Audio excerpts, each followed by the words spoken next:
এই গরমে বাইরে থেকে আইসক্রিম কিনে খাওয়ার কোনো প্রয়োজনই হবে না।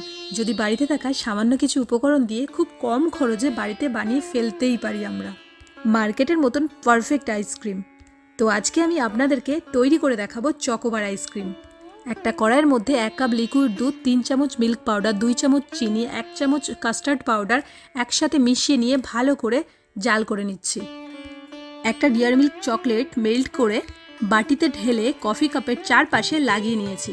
কফি কাপগুলোকে 3 মিনিটের মতন ফ্রিজে রেখে দিয়েছিলাম।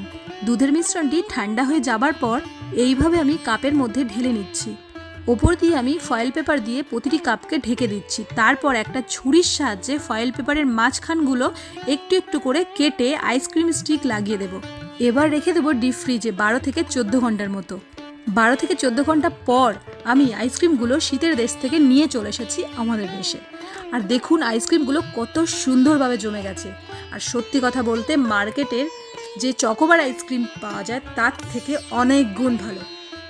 আর এর টেস্ট যদি তোমরা নিতে চাও তাহলে বাড়িতে অবশ্যই ট্রাই করো। চলো টাটা, দেখা হচ্ছে নেক্সট ভিডিওতে।